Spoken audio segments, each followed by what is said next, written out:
Halo semuanya, perkenalkan nama saya Aina Nazizah dengan nomor NPM 22200151636.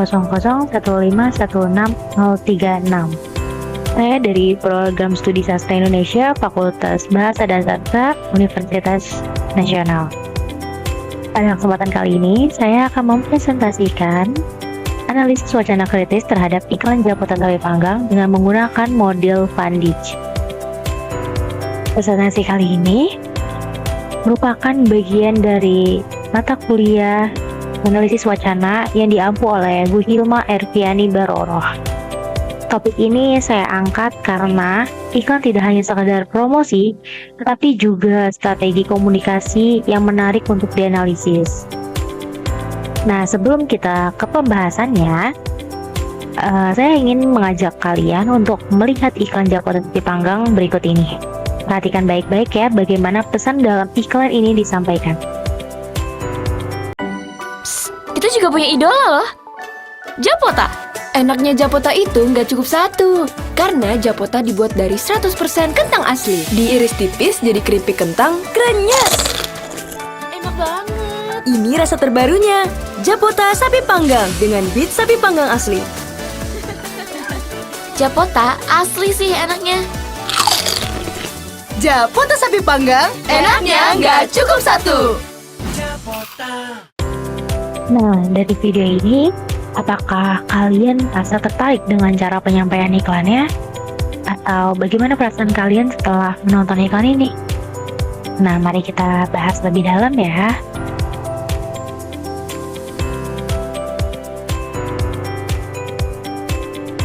Yang pertama, kita akan masuk ke latar belakang. Iklan bukan hanya alat untuk menawarkan produk, tetapi juga memainkan peran dalam bentuk opini masyarakat. Melalui bahasa, visual, dan strategi persuasif, iklan dapat menciptakan kesan tertentu terhadap sebuah produk. Dalam iklan ini, kita bisa melihat penggunaan budaya populer yaitu JKT48 sebagai daya tarik utama. Selain itu, iklan ini juga menekankan bahwa produknya menggunakan bahan alami yang sesuai dengan tren konsumsi saat ini. Kemudian ada rumusan masalahnya. Yang pertama, bagaimana struktur teks dalam iklan Japota membentuk strategi persuasif. Yang kedua, bagaimana superstruktur iklan ini disusun untuk menarik perhatian audiens. Yang ketiga, bagaimana konteks sosial dalam iklan ini mencerminkan tren budaya populer. Kemudian yang terakhir, bagaimana elemen kognisi sosial dalam iklan ini mempengaruhi pemahaman audiens. Kemudian yang ketiga, ada tujuan dari penelitian. Yang pertama, mengungkapkan bagaimana strategi wacana kritis digunakan dalam iklan Japota. Yang kedua, menganalisis penggunaan bahasa dan visual dalam iklan yang membangun daya tarik. Yang ketiga, menjelaskan hubungan antara budaya populer dan pemasaran produk. Yang terakhir, mengidentifikasi ideologi tersembunyi yang terdapat dalam teks iklan. Ada juga manfaat dari penelitian. Yang pertama, manfaat praktis, yaitu untuk memahami bagaimana bahasa dan budaya populer digunakan dalam iklan untuk menarik perhatian generasi muda, serta memberikan wawasan bagi industri pemasaran dalam mengembangkan strategi komunikasi yang lebih efektif. Kemudian ada juga manfaat teoritis. Penelitian ini memberikan kontribusi dalam kajian analisis wacana, terutama dalam konteks pemasaran dan komunikasi. Yang kedua, kita akan masuk ke kajian teori. Untuk menganalisis iklan ini, saya menggunakan model analisis wacana kritis dari Van Dijk. Model ini terdiri dari 4 aspek utama, yaitu yang pertama, struktur teks atau mikrostruktur, menganalisis pilihan kata, sintaksis, dan gaya bahasa yang digunakan dalam teks iklan. Yang kedua yaitu superstruktur, meneliti bagaimana informasi iklan disusun dan disampaikan. Yang ketiga, konteks sosial atau makrostruktur, menghubungkan isi iklan dengan norma sosial, budaya, dan strategi pemasaran. Yang keempat, Kognisi sosial melihat bagaimana audiens memahami dan merespon pesan dari iklan tersebut. Dengan model ini, kita bisa memahami bagaimana iklan tidak hanya menyampaikan pesan secara eksplisit, tapi juga membangun makna secara lebih mendalam.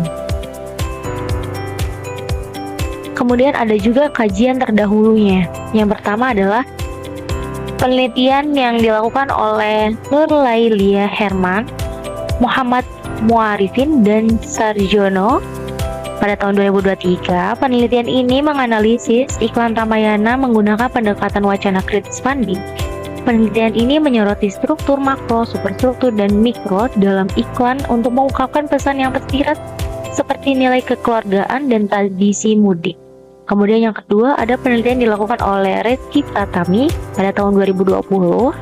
Penelitian ini mengkaji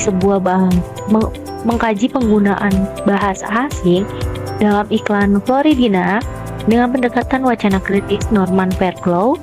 Penelitian ini menyoroti bagaimana bahasa asing digunakan untuk menarik audiens muda dan menciptakan citra modern. Kemudian kita akan masuk ke metode penelitiannya. Metode penelitiannya, pendekatan ini menggunakan kualitatif deskriptif dengan metode analisis wacana kritis funding. Objek penelitiannya adalah iklan Japota Sapi Panggang yang diambil dari YouTube pada tanggal 15 November 2024. Teknik pengumpulan datanya yaitu dokumentasi iklan dan studi literatur terkait. Kemudian analisis datanya, kita menganalisis teksnya, menganalisis superstrukturnya, menganalisis konteks sosial, dan menganalisis kognisi sosialnya. Jadi sekarang kita akan membahas ke intinya, yaitu hasil dan pembahasan. Yang pertama ada analisis struktur teks atau mikrostruktur. Dari segi teks, iklan Japota menggunakan diksi yang persuasif dan mudah diingat. Contohnya adalah kalimat "enaknya nggak cukup satu", yang menggunakan repetisi untuk memperkuat daya tarik produk. Struktur kalimatnya juga dibuat sederhana dan efektif untuk menarik perhatian konsumen. Kemudian yang kedua, ada superstruktur. Jika kita lihat dari segi penyusunan informasi, iklan ini dimulai dengan pengenalan, kemudian penjelasan tentang keunggulan produk, dan ditutup dengan tagline yang kuat. Pola ini bertujuan agar pesan utama iklan lebih mudah diingat oleh audiens. Kemudian yang ketiga ada menganalisis konteks sosial atau makrostruktur. Iklan Japota menggunakan JKT48 sebagai daya tarik utama yang menyesuaikan dengan target audiensnya, yaitu anak muda. Selain itu, penekanan pada bahan 100% kentang asli menunjukkan bahwa Japota ingin mengikuti tren konsumsi sehat di masyarakat. Kemudian yang keempat, analisis kognisi sosial. Secara tidak langsung, iklan ini membentuk persepsi bahwa Japota adalah produk yang berkualitas tinggi dan cocok untuk anak muda. Dengan memanfaatkan elemen budaya populer, iklan ini juga ingin menciptakan ikatan emosional dengan audiens. Kemudian kita akan masuk ke bagian kesimpulannya. Kesimpulannya yang pertama, iklan Japota menggunakan strategi wacana kritis yang efektif untuk menarik perhatian generasi muda. Yang kedua, elemen linguistik, visual, dan budaya populer saling mendukung dalam menciptakan daya tarik utama. Kemudian yang ketiga, pemanfaatan idol group JKT48 menjadi strategi yang tepat untuk menyasarkan target pada pasar remaja. Baik, sekian penjelasan dari saya tentang analisis wacana kritis pada iklan Japota Sapi Panggang dengan model teori Van Dijk. Bila ada salah kata mohon maaf, bila masih ada kurang-kurang mohon maaf. Sekian dari saya, terima kasih. Bye-bye.